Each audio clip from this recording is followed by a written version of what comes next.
Notre invité ce matin, Jean-Luc Mélenchon, bonjour. Bonjour. Député La France Insoumise des Bouches-du-Rhône, ces violences, ces images, ce McDo qui brûle, ce garage qui brûle aussi, des commerces qui sont saccagés, il brûle, casse, agresse, une forme de terrorisme urbain. Et pourquoi? C'est pas du terrorisme? Oui, bien sûr que c'en est, que c'est... C'est lamentablissime en fait. Mai 68, je comprends parfaitement. Mai 68 a ouvert des brèches. On était en mai 68 dans une société étouffée, une société empêchée, une société corsetée. Et le message de mai 68, qui n'était pas très clair, qui était un message brouillon, ça voulait dire on a envie de respirer. Là, ce sont des merdeux, des enfants gâtés, des petits cons, qui s'amusent à tout casser sur leur passage parce qu'ils n'ont pas les moyens de réfléchir, donc ils cassent. Moi, j'ai un message pour ces types. Je leur dis, ayez le courage de vos propres modalités de lutte. Voilà, au lieu de parasiter les modalités des luttes de ceux qui, eux, veulent revendiquer pacifiquement. Vous Voilà, voulez bravo, aller Sylvain, t'as raison. Non, écoute-moi bien. Quand je dis à ces mecs-là, franchement, vous dites que vous êtes autonome, mais vous n'êtes pas autonome. Ouais. Vous n'êtes pas autonome. Vous êtes des rigolos, voilà.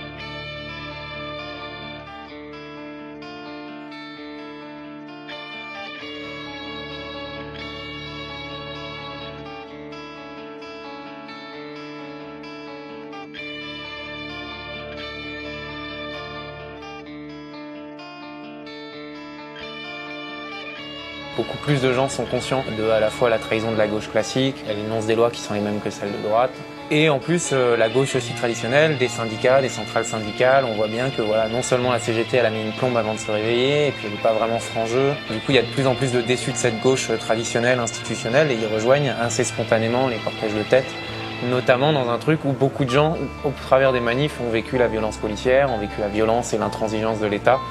Et du coup, ils comprennent beaucoup de choses. Et je crois que quand tu prends conscience de la réalité des choses, tu te retrouves assez spontanément à aller vers l'avant de la manif. C'est-à-dire juste à plus avoir envie de défiler, à chanter des chansonnettes sous les ballons de la CGT et des autres syndicats.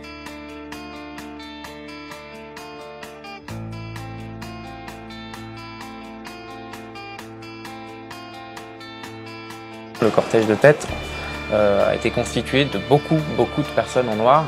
Ça a toujours attiré l'attention parce que c'est un côté un petit peu spectaculaire. Qu'est-ce que c'est que ces gens en noir? Qu'est-ce qu'ils veulent vraiment? Et pourquoi est-ce qu'ils agissent comme ça, etc. Du coup, il y a beaucoup de choses qui sont dites et puis souvent il y a des étiquettes la plupart des étiquettes qu'on colle à ces gens en noir sont négatives. Jean-Luc Mélenchon, Oui. vous êtes au pouvoir, vous êtes président de la République, vous faites quoi contre ces groupuscules? Quel groupuscule? D'extrême gauche, anarchistes qui ont cassé. Les médias sont les champions pour désigner tous les révolutionnaires de casseurs systématiquement.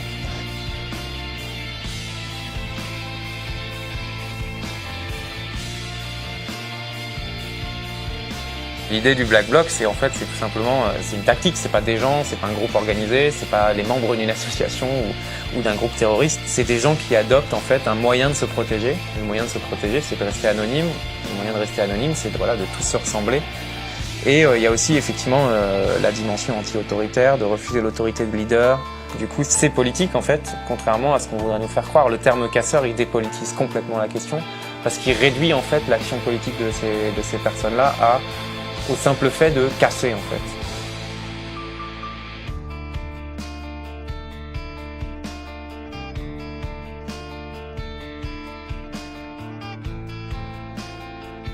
Le fait d'assumer ce que moi j'appelle le sabotage et pas la casse en fait. Le sabotage, c'est le fait de détruire des choses qui nous oppressent en fait. Et on voit bien dans la manière, dans ce qui est ciblé, on voit très bien qu'on cible un certain nombre de choses. Et si de l'extérieur on peut pas comprendre qu'on s'en prenne à un abribus, et ben de l'intérieur en fait, il y a des justifications très claires au fait qu'on s'en prenne à un abribus par exemple. C'est-à-dire qu'un abribus, les abribus aujourd'hui c'est pas quelque chose de neutre. Ça participe d'une occupation de l'espace public, publicitaire le plus souvent, avec une emprise sur l'espace public d'un géant du marketing et de la publicité qui s'appelle JCDecaux. C'est aussi l'occasion de faire des dispositifs anti-pauvres, parce qu'avec les sucettes publicitaires, il y a des bancs sur lesquels on ne peut pas s'allonger, il y a des dispositifs qui empêchent les gens de rester longtemps, et puis il y a un matraquage publicitaire avec des pubs sexistes, etc. Enfin, c'est vraiment un dispositif capitaliste.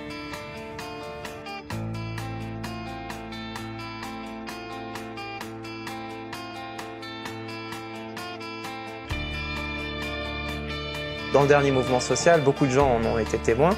Les personnes du cortège de tête et les Black Blocs ne pètent pas des vitrines, ils pètent pas l'épicerie du coin, ils pètent pas le salon de coiffure, ils pètent pas, je sais pas, je peux donner 1000 exemples de petits commerces, de kebabs, de petits restaurants, de petits cafés qui n'ont subi absolument aucun dommage en fait, ou quasiment très peu. Et quand il y a eu des dommages, c'était parce qu'il y a eu des affrontements avec les policiers et que les policiers se sont retrouvés soit devant les vitres, soit cachés derrière les tables. Mais en réalité, c'est pas les cibles. En général, les cibles, c'est des cibles symboliques, c'est des banques, des concessionnaires automobiles, des banques d'assurance, des agences immobilières.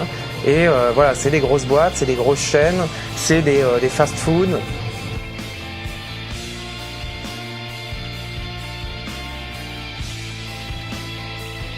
J'ai envie de dire aux gens, les casseurs, c'est les gens qui vont être par exemple étudiants précaires, c'est des gens qui sont mal logés, c'est des gens qui vous demandent régulièrement si c'est sur place ou emporté. Voilà, c'est ça les casseurs. Les casseurs, c'est ceux qui vont faire le ménage, c'est ceux qui vont avoir des conditions de travail difficiles, que ce soit en étant, je sais pas, par exemple, il y a des infirmières, il y a des journalistes. En fait, c'est n'importe qui, atterré par la situation, qui s'est rendu compte de quelle était la situation politique du pays et du monde en général, et qui veut s'opposer à ça de manière radicale.